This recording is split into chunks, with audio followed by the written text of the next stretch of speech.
All right, well, good evening, everybody, and welcome. Tonight, we're going to be talking about the tax law change that was signed into law November 2nd by President Obama.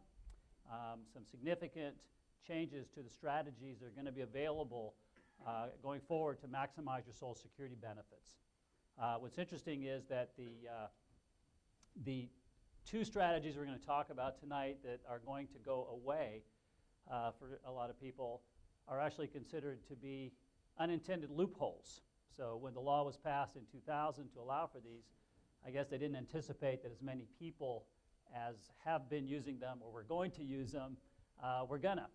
And so to find ways to save money and hopefully keep the Social Security system solvent, they've decided to eliminate these two strategies, but there are some deadlines within which you can still avail yourself of these if it's possible, okay? So we're going to be discussing that. If you could save your questions till Tom and I are done with our presentation, because then what we'll do is we'll open it up to questions, okay? So if you can save your questions till then. So first of all, for those of you who are not familiar with Money Matters, we've been in business for 28 years and been named one of the top 100 financial advisory firms in the United States by Barron's Magazine and also by Forbes, and one of the top 300 financial advisory firms in the country by Financial Times, all of which are some of the most prestigious financial publications in the world. And we currently have offices in Austin, Dallas, Fort Worth, Houston, Los Angeles, Oklahoma City, and Phoenix.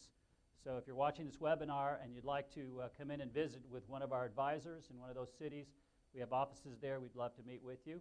And in fact, currently we work with over 6,300 families. They are spread out over 43 states, even though we don't have offices in all of those states. So it's an honor and a privilege to do so. Manage over $2.7 billion as of the end of September. So for the purposes of our presentation, we have two goals. The first one is to give you ideas that you can use now, and we're going to go over with you what the deadlines are and what is going to go away and what you can do before then, what you'll be able to do after, etc. Okay, so we'll go over that. You'll have a good understanding of those, I think. Secondly, we also want to, if you would like to sit down with somebody to discuss, because as Tom will tell you, and as we go through this, you'll find out, it is extremely complicated. And everything is interconnected, and if you do one thing, it affects another thing, but that thing is affected only if you did this thing, and you'll see what I mean as we go into it. And the important thing also is that these laws are going to change. And so therefore, you want to get to the up-to-the-minute thought on those, on what's going on, and the only way you can do that is if you come in and visit with one of our advisors and discuss your personal situation and find out what the best strategy is for you going forward. Okay, so you have the links on the website that you can sign up for a free portfolio review. Now, one thing I want to clarify is we don't want to just talk with you about Social Security. We want to talk about the entire financial planning process, of which Social Security is a very important part. Okay, so we want to talk about your retirement plans at work. We want to talk about fighting inflation, getting income, protecting yourself from the next bear market, et cetera. All those things are part of what we'd like to visit with you about. So if you want to take advantage of that, if you're over 50, please do, and it is free to you. So you can find all the information on our website. All right, so first of all, we have a disclaimer. And the disclaimer is that everything we talk about tonight could change. Okay? One of the things that we all know about when laws get passed is that they find out soon after that maybe they hadn't thought of something, or maybe that politically it is not a very good idea to actually enact what they thought they were going to do, a lot of pushback, and so they make changes. So we anticipate that this will be no different. So what we're giving you here in this program is what is current as of today, as of the latest thinking that we have and the latest interpretations. Okay? So let me start off with introducing Tom to you. Tom is our guest speaker. And he has 33 years he worked at Social Security, and actually he taught classes at Social Security for the people that work there. And he's given over 6,000 speeches. He's been on television over 200 times.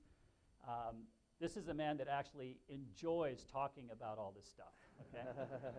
And he's been given awards by the citations by the commissioner's office, and he's very, very knowledgeable. I think you'll find it. He'll be able to answer all your questions. It's amazing the fountain of knowledge that this man has in his head. So let's start off with talking about the two strategies that essentially are going to go away. Okay, so the first one is called file and suspend. So let me tell you what file and suspend means. So file and suspend is if I want to enable my wife to start collecting Social Security on my benefits, but I don't want to collect mine. I want to wait until I'm older, till I'm 70 to start collecting mine. I can do what's called file and suspend. I can file for my benefits and suspend them, and by virtue of the fact that I suspended them, I now have enabled my wife to start collecting on my Social Security. Okay? Now this one is the ability of a spouse to collect is going to go away. So we're going to talk about that in just a moment. Restricted application is where I want to collect on my wife's Social Security, not on mine. So both of these strategies are where I'm delaying collecting my own personal benefits. Okay, one is the file and suspend is where my wife can collect on mine and I'm not collecting mine, I'm delaying. And the other is where the restricted application, which is that I'm going to collect on my wife's, not on my own, and delay collecting mine. Now, why would I want to do those two things? Well, of course, because the longer I wait to start collecting mine, the more benefits I'll get in the future. And I can collect while I'm waiting. Okay, so it's a great deal and very expensive. Okay, so Social Security has realized that if we eliminated those two things, we could save $156 billion over the next few years. And that's a lot of money. And most of the people that use these strategies tend to be higher net worth because they either have the ability to hire somebody to tell them how to use these strategies, or they don't need the money now, and that's why they're delaying getting their benefits. So for the most part, it's the wealthier people that are taking advantage of this, or the higher net worth people. So therefore, politically, they felt that it would also be very viable to make those go away. So those are the two: file and suspend, restricted application. So the first thing they did is to make the restricted application go away is they changed the deemed filing and they extended it to age 70. So Tom, if you could explain to us what deemed filing means. Okay, well, deemed filing is actually the opposite of a restricted application. Normally, when a person files for their own Social Security benefits, they're automatically filing for spousal benefits also, and vice versa. If they file on their spouse's record, they're automatically filing on their own. And in that situation, they have to take their own first. If that's not as much as they're due on the spouse's record, they get the difference added to their check. But they have to file for both when they file. They can't file for one or the other. And that has only applied up to full retirement age. In the past, we had to file on both. The new law makes it apply basically up to age 70. So since it applies until age 70, and after age 70, there's no reason to do it anyway. Right. So basically what it did was it made the restricted application go away. Okay? So we'll talk more about that in just a moment. So also, the new law for spouses and children, the benefits are not payable unless the wage earner is receiving benefits. And as a result, the spouse cannot receive spousal benefits if the wage earner files and suspends. Okay, so what this means is that a spouse cannot collect benefits unless on somebody else, unless that other person is collecting their benefits. Okay? And they're no longer going to say the file and suspend counts as collecting your benefits after the deadline. Basically, only if you are collecting benefits. Okay? So that strategy of file and suspend will no longer be able to be used to collect on your spouse, or your spouse collecting on yours. So therefore, the spouse can only receive benefits if the wage earner turns on their benefits first. Okay? So if you want your spouse to collect off of you, you have to turn on yours first so that they can. Under the current law, you can turn on yours two ways. You can either collect the benefits themselves, or secondly, you can do the file and suspend, which counts as if you had turned yours on. Okay? Now the file and suspend part doesn't count after the deadline, which we'll discuss in a moment. Now, there's another thing that is very important that a lot of people don't know about, which is the cash reserve is going to be eliminated. And that's a really big deal, Tom. Why don't you tell us about that? Okay, let's say somebody does file and suspend for retirement age, which is 66 right now, and 3 years later, something happens, they need to get some money. That person could change their mind and say, go ahead and just pay me a check back to when I suspended, back to age 66. Social Security would send them a lump sum of money, paid all that time, and that's going to go away too now under the new law. And by the way, don't go to Social Security and say, I want to ask about the cash reserve, because they don't call it that. That's not their term. They wouldn't know what you're talking about. They just say, change your mind and pay you back to when you suspended if you want to. So under the current law, you could file and suspend and then wait, like you said, you could file and suspend at age 66, and then at age 68, you can say, oh, you know what, I want to start collecting now. I'm not going to wait till I'm 70 after all. And you could ask for a check for the 2 years that you didn't get. You can get a lump sum check. Okay? The new law makes that go away. Again, they're trying to save money and not allow that to happen. However, as we're going to discuss, the cash reserve benefit is still available until April 30th of next year. So let's talk about the effective dates. Okay? So the first one is anyone turning age 62 by the end of this year. Okay. Now, actually, Tom, that's not quite accurate, right? So why don't you tell us where you can actually go a little extra? Because under Social Security law, a person attains an age the day before their birthday. So if somebody has a birthday, their 62nd birthday is going to be January 1st, 2016. As far as Social Security is concerned, they turn 62 the day before December 31st. So they would have turned 62 before the end of 2015. It would meet that exception. Okay. So if you turn 62 on January 1st, the Social Security counts it as if you turn 62 on December 31st. Okay. Now, why is that important? Because if you are 62, then you can still use the restricted application. So to kind of get into the head of lawmakers on what they were trying to do, they want to get rid of the two strategies that I discussed, right? The restricted application and file suspend. They want those to go away. However, they understand that there are people that are eligible for it right now. And so they don't want to take that away from those people. And then there are people that so there's two different people that can have that. One is somebody who will be 66, and they could have done these things. And so what they did for them is they extended the deadline for 6 months from the date of the passage of the law. Okay, so that's April 30th. But then there are people that turn 62 that can do a restricted application, but that you can only do either of these strategies when you're 66. So I turned 62 today. I was going to be eligible for that, but you guys are pulling the rug out from under me. So as to not do that, they're saying, okay, we're going to extend that. So if you turn 62 in 2015, you still have until your normal retirement age, which in our example here we're saying is age 66, to do the restricted application. Now, that could actually extend even farther out. So, Tom, why don't you explain that one? Because this one's really interesting. Let's say somebody has turned 62 before the end of this year, so they meet that exception right there. But their spouse doesn't turn 62 for 7 more years. So this person's going to be 69 when their spouse turns 62. If their spouse started drawing their benefits at that point, then that 69-year-old could file a restricted application, draw a benefit on their spouse's record, and still wait till 70 to take their own, as long as they hadn't filed for their own before then. So the fact that they turn 62 before the end of this year means they can, anytime in the future, up to age 70, file that restricted application. So if you're turning 62 this year, or actually including January 1st, what that means, therefore, is that you potentially have 8 years to still be able to do a restricted application. Now, one thing that we'll get into some of the strategies here in a moment, but if you can't do both. Now, when you're you have to wait till you're 66 before you can do either. But if you have filed and suspended, then you can no longer do a restricted application.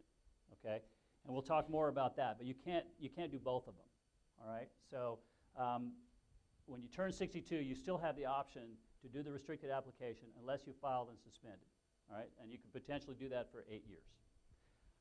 Next, we have spouses and children who are currently receiving benefits due to a wage earner having filed and suspended already. will continue to receive the benefits that you're getting, okay? So if your spouse filed and suspended so that you can start collecting benefits, you still can, okay? That's not going away. Again, their thought process is people who are already doing stuff, we want to let them keep doing it. Who are eligible for stuff, we want to let them do it, but we want it to expire. You know, you only have a certain period of time before you have to do it. We're not going to leave it open-ended anymore, okay? So the spouse and children can still, if they're on there now and until April 30th, can still receive those benefits, okay? Now, the provision requiring that the wage earner be receiving benefits for spousal benefits will be effected after April 30th. This one still confuses me, so Tom, can you explain that one to me? Okay, well, if somebody is not able to file and suspend before April 30th, then they can suspend their checks later, but the spouse will not be able to draw benefits on a suspended record. So, for example, let's say somebody wants to suspend. Let's say they started drawing their benefits at 62. And then maybe because they got laid off in the recession, they wanted to get that income, they started benefits at 62. They reach full retirement age, and they got a nice job now. They can suspend their benefits to get the 8% a year extra credits added to their benefit up till age 70.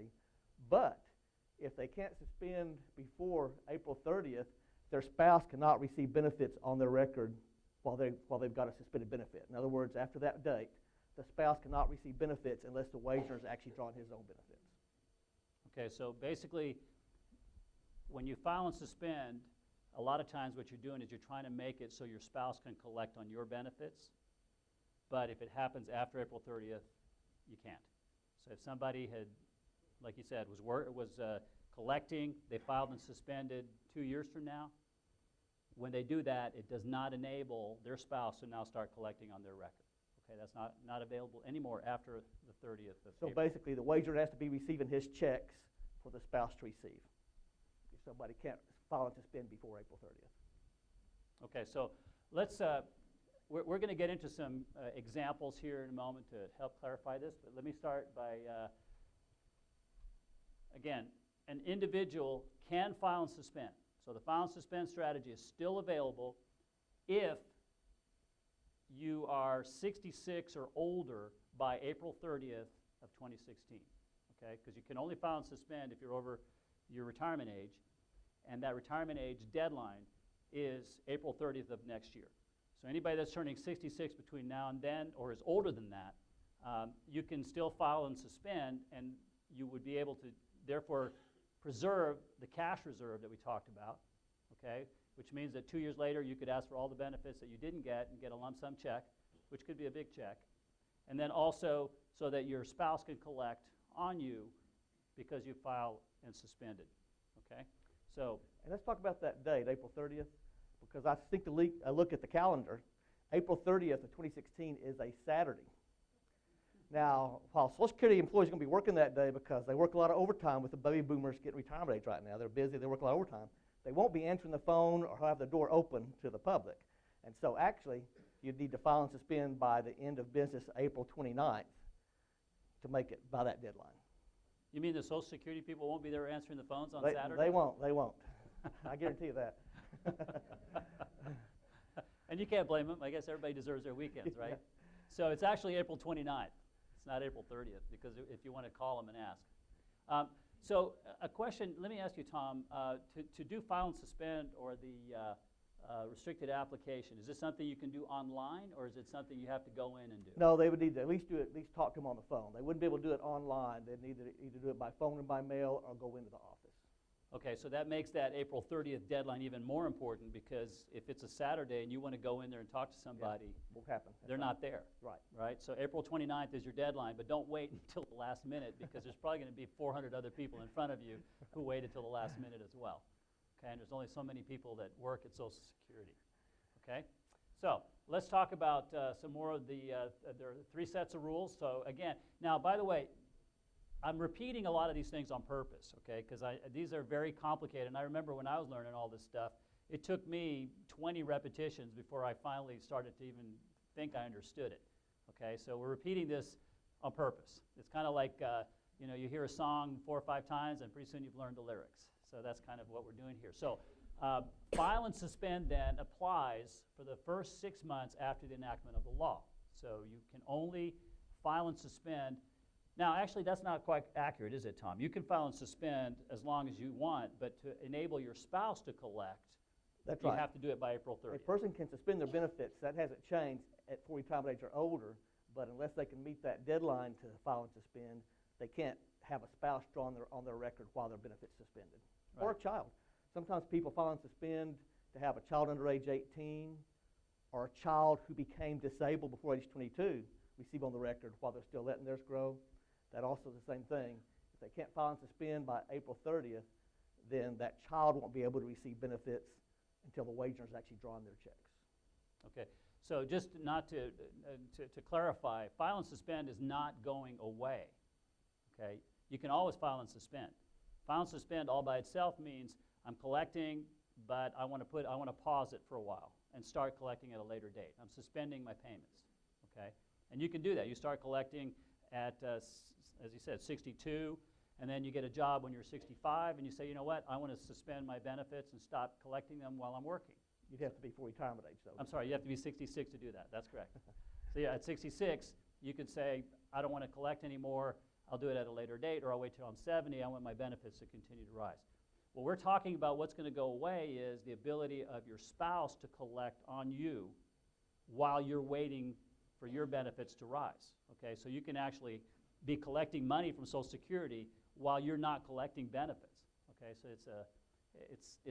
it is free money, really. So I can see why they considered it to be an unintended loophole.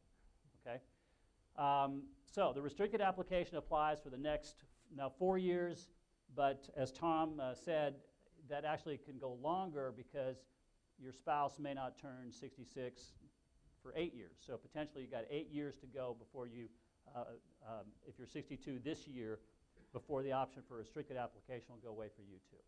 Okay. Now, one of the things that, Tom, that you should clarify again, just to be sure that everybody understands, is that you're going to be seeing on the internet and everywhere you go, everybody's going to be telling you, go file and suspend now before April 30th, because if you don't, you're going to lose the ability to have your spouse collect and all of that. And so we're going to have a lot of people go do that. But why would that be a bad idea to do it? Well, because if somebody files and suspends, that means they filed for their own benefits, which means they could not later then file a restricted application on their spouse's record because they're entitled to more on their own. When somebody files and suspends, they are entitled to their own higher benefit at that point, whether they're drawing the checks or not. And so they couldn't then later file that restricted application to draw a lower benefit based on half their spouse's record. And for two-income couples, usually the restricted application is the best strategy. So you don't want to cut that off. So you want to talk to somebody, talk to your planners down here at Money Matters before you file and suspended to make sure you're not making that mistake. Yeah, and so I'll repeat what Tom said. Make sure that before you decide to go file or and suspend before the deadline, that you talk to your advisor, or come in and visit with one of our advisors, and make sure you're doing the right thing. Because as Tom just said, if you file and suspend, then you have eliminated the ability to do the restricted application later, and the restricted application may be a better strategy for you. But right now, what you're going to get all over the news is going to be, don't walk, run to Social Security and file and suspend. It may not be, and as he said, for a two-wage earner couple, it's probably not the best strategy to use. Okay, so make sure you understand. And Ken, while we're talking about, let's reiterate also that a widow or widower is not affected by these changes in laws. A widow or widower can take whichever benefit they want whenever they want to. In other words, they're not deemed to file for both benefits. So, for example, let's say you have a widow and she's worked, but her deceased husband made more money, so the widow's benefits are higher than her own. She could take her own, say at 62, reduced for being younger than her full retirement age, and then at full retirement age, switch over to unreduced widow's benefits for the rest of her life. Or vice versa, if her own was higher, she could take the widow's first, switch over to her own higher benefit later. If that applies to anybody here, then the only way you can make an informed decision about which benefit to take when is to contact Social Security, let them give you all your options and dollar figures and dates. They do that all the time for widows. Then when you get that, you can always bring that down to your planner here at Money Matters, and they can help you decide which is the best way to go. But please do that if you're a widow or widower, you haven't remarried, or did not remarry before age 60. Please contact Social Security, get all the complete information so you can make an informed decision. Now, you can't do this online, right? You have to go there in person. Yeah, because of the Privacy Act, you're going to have to prove to Social Security you have a right to your spouse's information, so they're probably going to have to see that marriage certificate to show that you have the right to that information. And maybe the death certificate too, so take both with you. Okay. The other reason why you may want to file and suspend is to preserve the cash reserve. Okay, that's the repayment of benefits that you did not collect while you were waiting for your benefits to be bigger later. Okay, so filing and suspending. So if you are, after doing your homework, decide that a restricted application is not something that you will ever do, then it may make sense to file and suspend prior to the deadline. Because if you do that, you will preserve the cash reserve, which means that 2 years from now, if you're 66 today, 2 years from now, you could say, you know what, and you filed and suspended today, 2 years from now, you say, you know what, I want to collect the 2 years' worth of benefits I didn't get. And that could be a significant check. It could be $30,000, $40,000. So if you're not going to file a restricted application, then you probably do want to file and suspend to preserve that cash reserve payment. Delayed retirement credits. Are those going to be affected by the new law, Tom? No. For each month from full retirement age until age 70, that a person does not take their own retirement benefit, when they do take that check, they will add something extra to it called a delayed retirement credit. It's added for each month they wait, but over 12 months it totals 8%. So it's basically 8% a year added to your benefit if you wait past full retirement age. Those delayed retirement credits only apply to retirement benefits, which are benefits based on your own work. Delaying a spouse's or widow's benefit past full retirement age would not increase those. So just your own benefits get that. And don't wait past 70 because they don't add any more credits past 70. So never wait past 70 to take your own benefit if it's higher than what you're already drawn on the spouse's record. Okay. Now, Tom talked earlier about maximizing surviving spouse benefits. Okay, so again, a widow has a choice, or widower has a choice of getting their own benefits or the decedent's, whichever is the higher, and they have combinations thereof that they can apply. And Tom said the only way you'll know which is the best way to do it is to go down to Social Security, get the information on doing it, and they'll give you the information on doing it both ways. And then once you have that information, then you can sit down with an advisor and you can say, okay, which way should I go with that? Okay? So for those of you that are widows or widowers, very important that you do that. Also, those delayed retirement credits, say the husband waited till 70 to take his benefits, so he got all those delayed retirement credits. If he dies first, then the widow gets the advantage of those benefits. Her check goes up to his amount if she's full retirement age or older, then including those delayed retirement credits. And that can be significant. It can be a lot of money. For the rest of their life, it could be a lot more money, sir. Okay, so we're going to talk some more about some other strategies. So this strategy here is where the higher income earner begins benefits prior to age 70, allowing payment of spousal benefits. So the new law does not eliminate spousal benefits. Is that correct? No, absolutely. It's just unless they can take advantage of the loophole that's in there by file and spend by April 30th, unless they can do that, then the wage earner is going to have to draw his benefits for the spouse to receive. But it didn't change anything about that spousal benefit. If he wants to start drawing his benefits, if his wife do any benefits on his record, she could start at that time. And so could children under age 18 or children who became disabled before age 22. So if husband is collecting his benefits, then his wife could still get half of his if they're both over 66, et cetera. Right, if she's not due more on her own, yes. So then none of that changed. The spouse benefit's still payable. The only thing that changed is he's going to have to actually be drawing a check for her to draw on his record. Okay. The next strategy is both spouses wait till age 70. Okay. If you can wait and you have longevity, okay, because you don't want to wait till you're 70 and find out that you're not going to make it for 3 more years, then what have you done? But If you have longevity, then maybe both spouses wait till 70 to let those delayed retirement credits accumulate so both of you can get the highest benefit and the surviving spouse can also do that. Coordination of benefits still applies. What is that? I don't know what coordination of benefits What are. that means basically is you can't draw the full amount of your own Social Security plus the full amount of benefits based on your spouse's record. Your own Social Security offsets what you're entitled to on your spouse's record. And so you mean you can't collect double? you can't. So Darn your own is going to offset it. And basically after the time frames are through, you have to take your own first, and that offsets what you do on your spouse's. If you're entitled to more on your spouse's, you just get the difference added to it.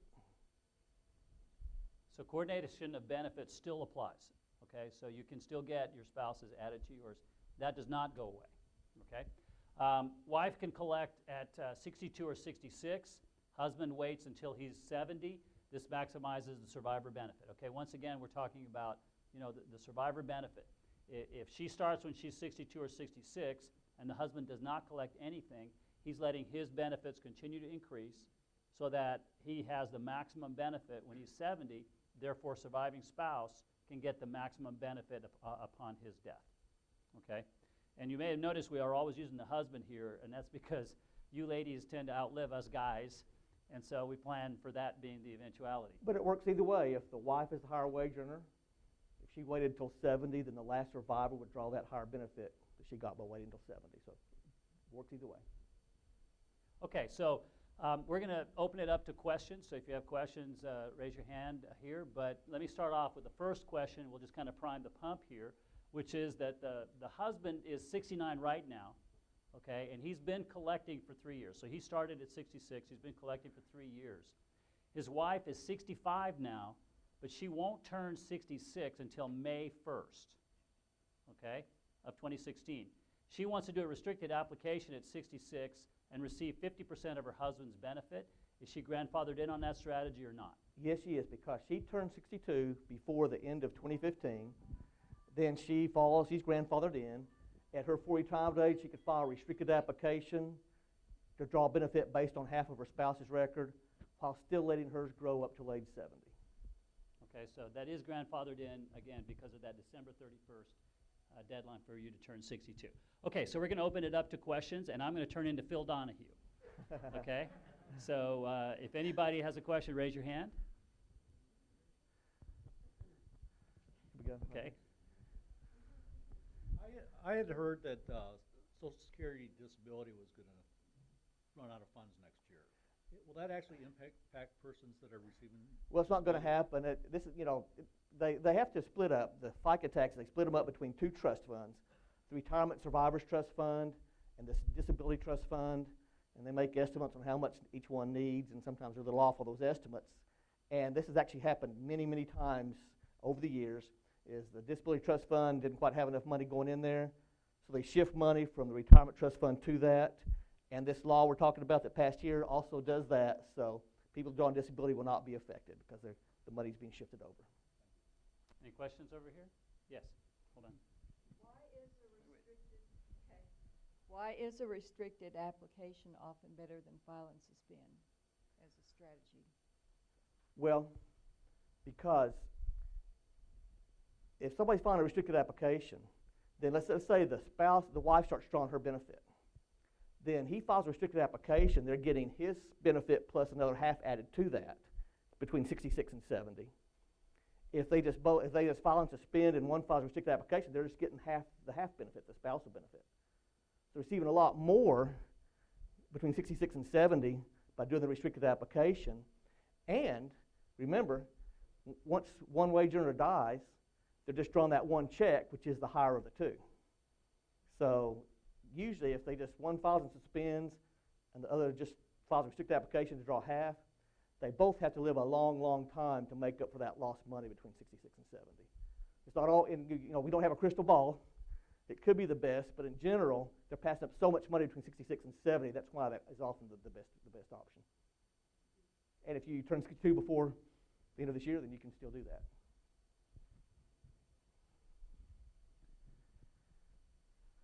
Ken, I'm a widower, and I was planning to draw my wife's Social Security when I turned 66, and 70. Does hers continue to grow the longer I wait? Well, it does up till your full retirement age, but not past then.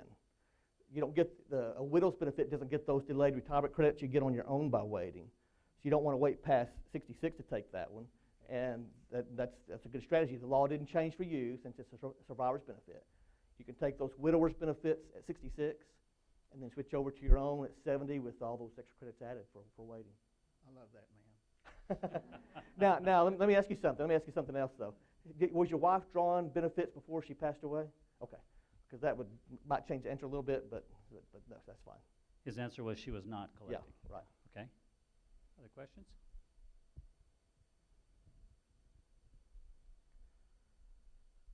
Okay, if I'm 65, I'm not going to turn 66 until 2016. Would it be a good idea to file and suspend so she can start drawing when she's 62? Okay, well, what month do you turn 66 next year? I'll turn 66 next year. I go, but what month? Because that's going to matter. August, past the deadline, yeah. Okay, then you can't. I mean, you can't file and suspend until your full retirement age. Okay, so, So if you turn 66 after that, then you can always file and suspend, but she won't be able to draw a benefit on your record until you're drawing your own checks. well, I guess that was my question, but I can't file and suspend at all until I'm still 66. Yeah. A person cannot file and suspend until their full retirement age, which is 66 I right see. now. So that's why you can't meet the deadline because of that reason. So you can still file and suspend, but for you to be able to collect on his, when he files and suspends, he would have had to turn 66 prior to April 30th. And since it's in August, then you can't do that. Questions?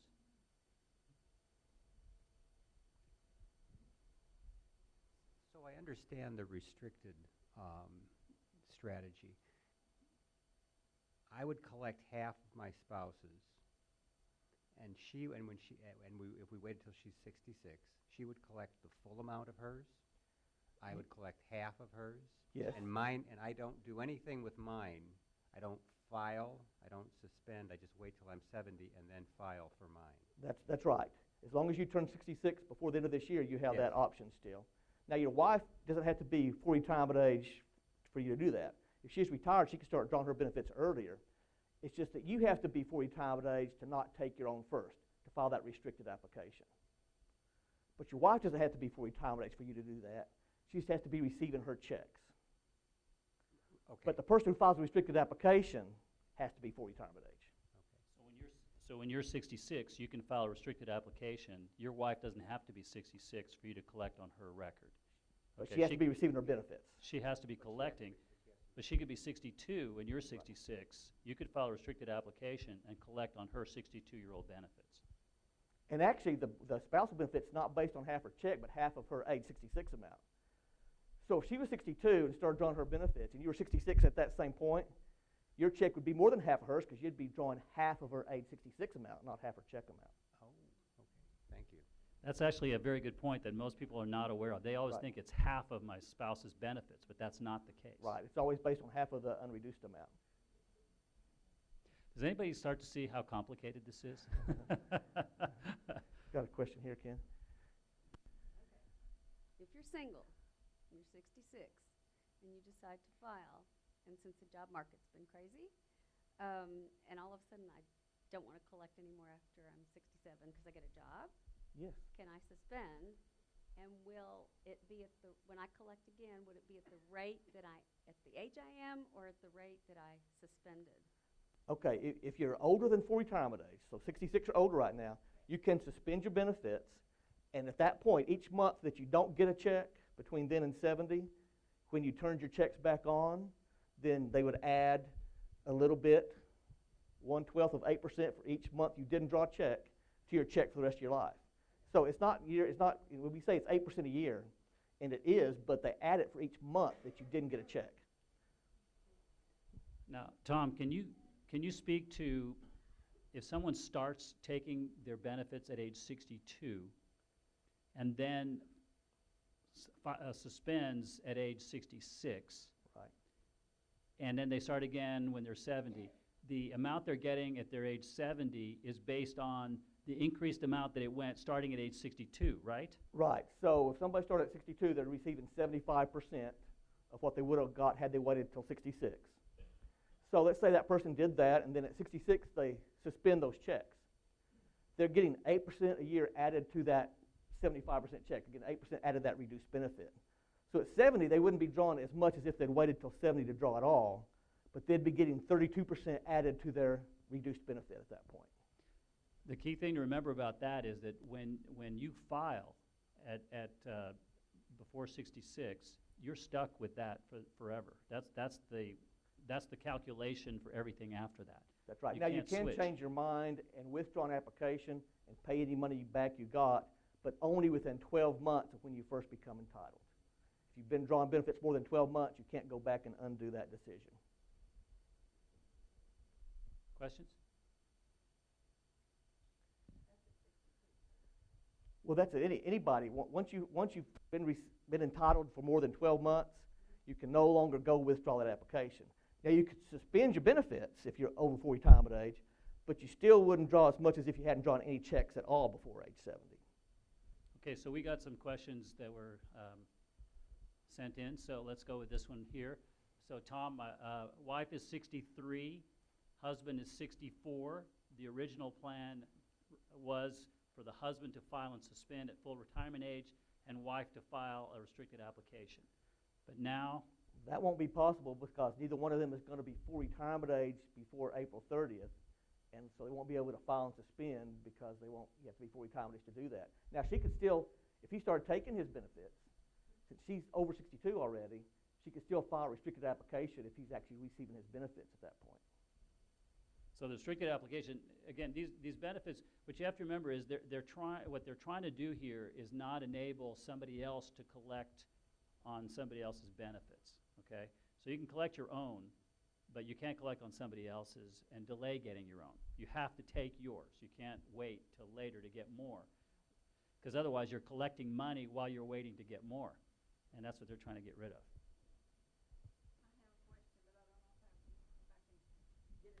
Okay. He turned 60, well, he's 69.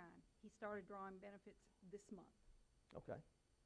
but he is under the windfall provision. Okay. Okay.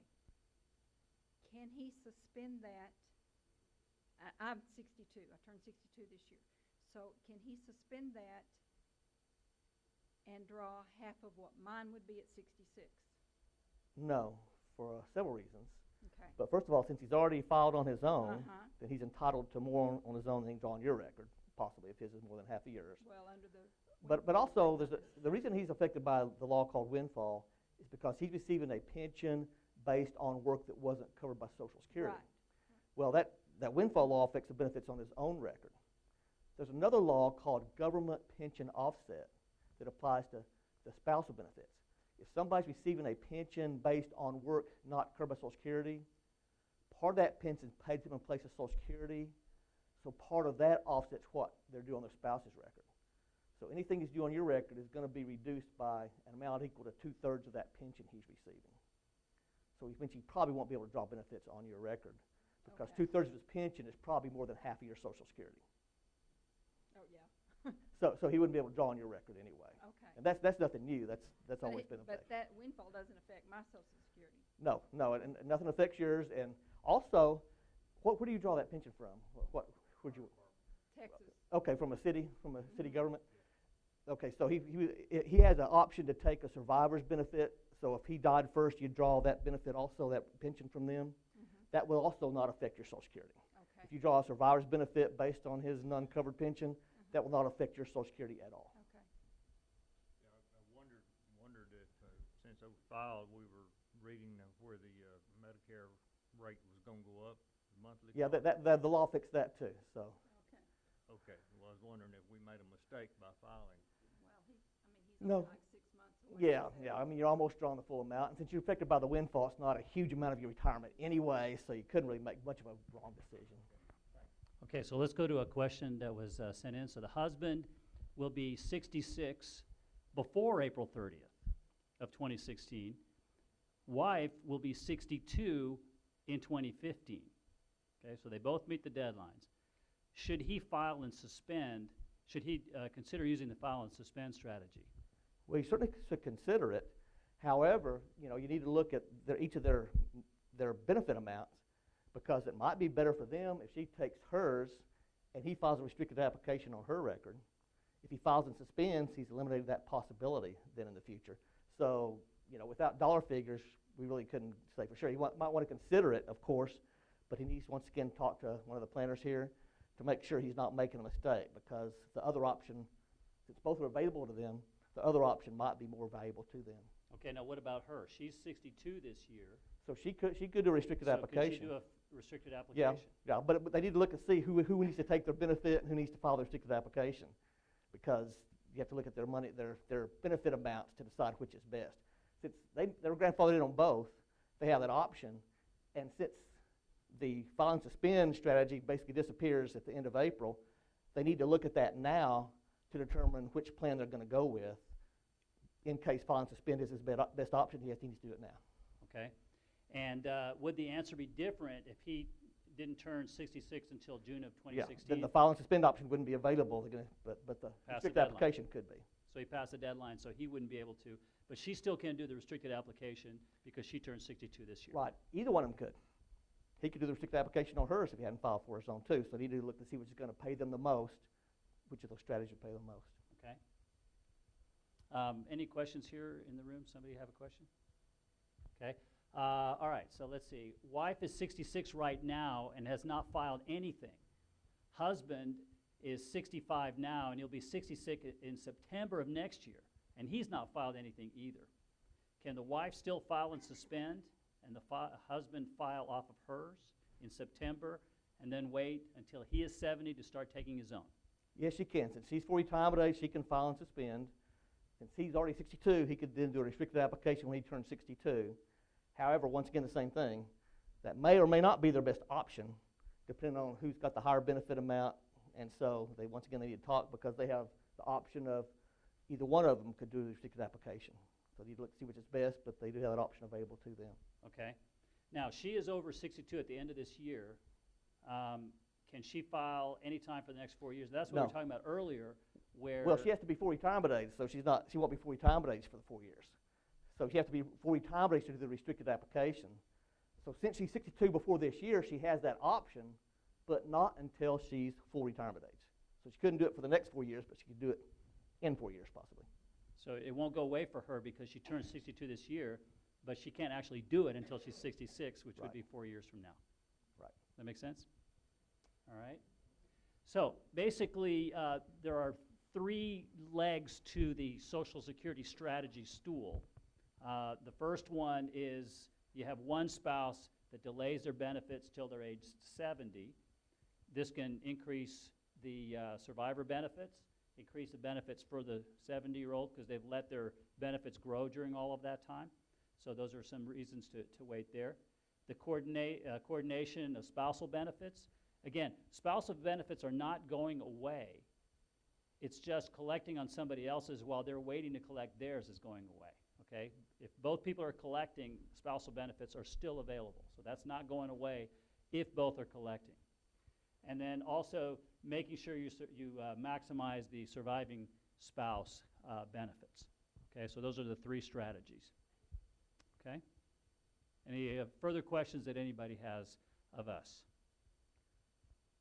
Okay, so then I will wrap up the session by saying that any of you that would like to visit with a financial advisor to learn what is the best strategy for you, you can click on the links that you see to be able to do that. We want to visit with you about your entire financial plan, though, okay? So we're not just looking at Social Security, although it's a very important component of that. We also want to look at your how you invest your money, how to diversify your portfolio, protect yourself from the next market crash, fight inflation, pensions versus lump sum decisions. All those kind of things are part of the whole package that we want to discuss with you when you come in for your free portfolio review. Okay, so if you're interested in that, we encourage you to come in. It's free, and it's for those of you who are over the age of 50. Okay, so thank you, everybody, for attending. Thank you very much. Thank you.